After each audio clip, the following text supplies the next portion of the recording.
the Joan Quinn Profiles. As an editor for Andy Warhol's Interview, the Los Angeles Herald-Examiner, LA Style, and Detour magazines, Joan covered the social set, the Hollywood hotshots, the international art scene, the mysteries of food, the excitement of travel, and the fabulous world of fashion. Joan continues to find creative people on the cutting edge who make things happen. Here's Joan Agajanian Quinn. Hi, I'm Joan Quinn, and welcome to the Joan Quinn Profiles. Waiting to be profiled are actor Mike Burstyn and author-teacher Noah Levine. Actor, two-time Israeli Academy Award winner, Mike Burstyn was born in the Bronx, and as he says, raised on the road with his parents who were acclaimed stars of the Yiddish theater. He's a superstar in Israel, but he's also known on the continent. He hosted a TV show in Holland and appeared at the Palladium in London. Mike has Drama Disc, Outer Critics Circle, Drama League Awards for his work on Off-Broadway and on Broadway. Where to begin? Where to begin? You said it all. You know, you've portrayed all these fabulous men in your life, and I think you're a fabulous man yourself. Thank you, and thanks for coming to see this show. Oh, your show, Lansky, is so great. That's why I had to have you on. You've played all these strong men. Let's go through the list. Mike Todd.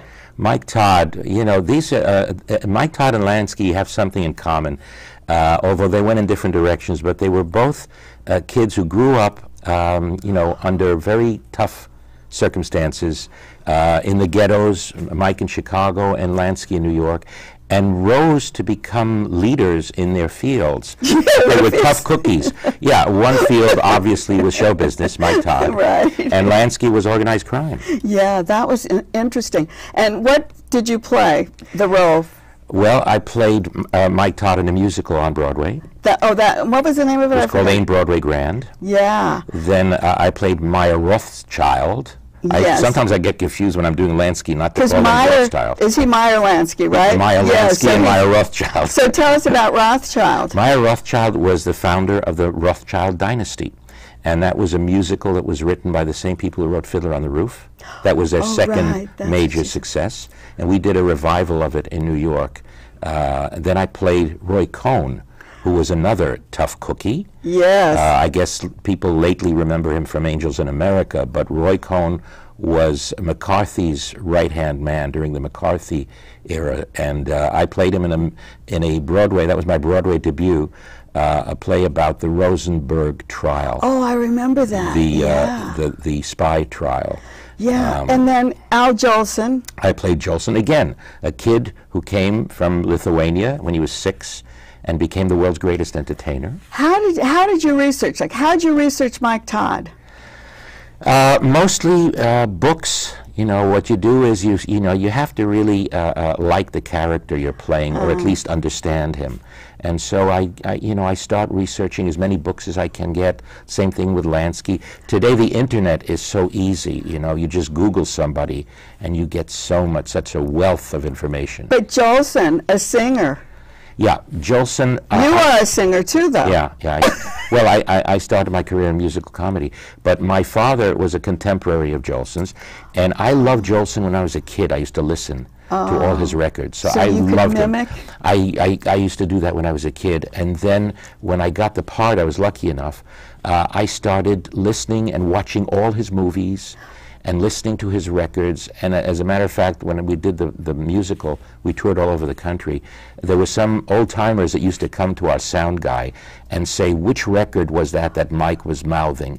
And the guy said, no, that was Mike singing. And you really were singing I was singing 18 of Jolson's songs. And they used to say, hey, don't tell me, I heard Al Jolson. That was Al Jolson. Did you ever see Al Jolson? Never, no. He wasn't, he wasn't. No, he passed away in 1950. So, yeah, so you could have seen him. Well, I was 5 years old. Yeah, but I mean, just to see his gait, the way he walked, in the movies. Yeah, that's all how those you movies. did it. Yeah. Don't forget that Jolson in his heyday was really, it was Elvis and Michael Jackson and everybody put together. He was the greatest entertainer we ever had. in the silent era. And then what about Roy Cohn? Did you ever get to see him, actually? No, but you know, when I was going to play Roy Cohn, I called him on the phone before we were in rehearsals, and he agreed to meet me. But the producers heard about it, and they forbade me to meet him. Really? They Why said do you think? Well, because they were still under that horrible influence of the McCarthy witch hunts, and they had gone through that. One of the producers at the time was married to Barbara Walters. Lee Gruber.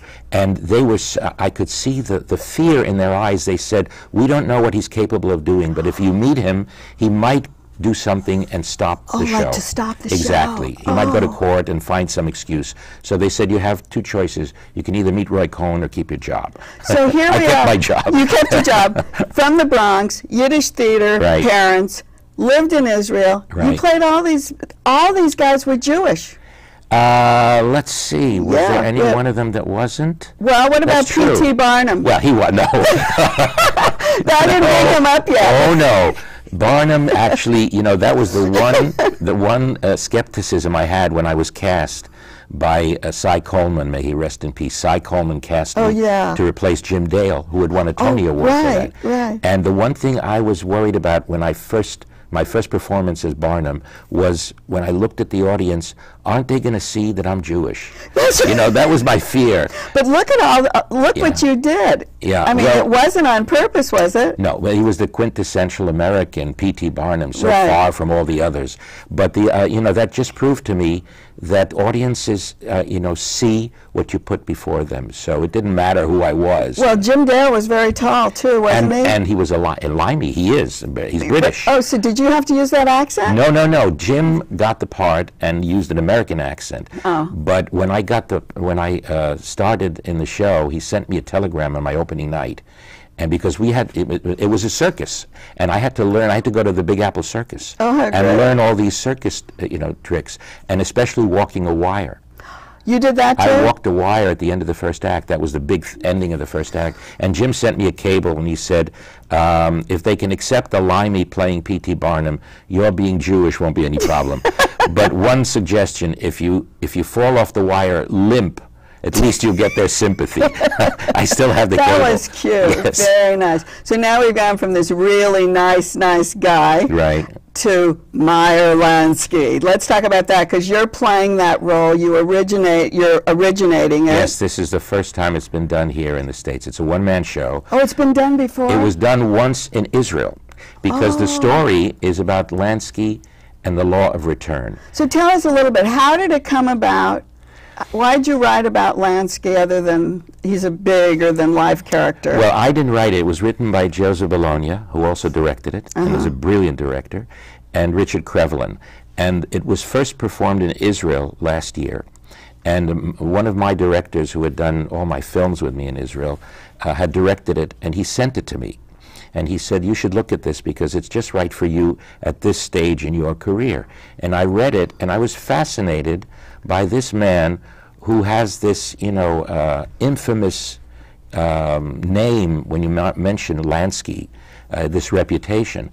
But when you look into the man himself, he could have been the chairman of General Motors if he had gone legit. Because he had such a brilliant mind. Yeah, you bring it out that the numbers are like this with him, and that was true. He was he was a genius with numbers, and he was a great organizer. He was the brains behind organized crime. You know, you're at the Odyssey Theater, which I adore. I love that theater, and it's a small, I don't know how many seats, 99 seats. Seat theater, and you are like right there standing with the audience. In your face. In your face, so they say. I thought, and you felt so comfortable, and you played that kind of role where you knew you were mean, but you were like trying to do something. You were trying to get back to Israel, right? Yes, the story is that he's trying at the end of his life to take advantage of the law of return, which is the only country in the world that has a law that says any Jew can become a citizen. And the federal government and the FBI had been hounding him for years. And so he tried to use that to retire there. Unfortunately, because of politics.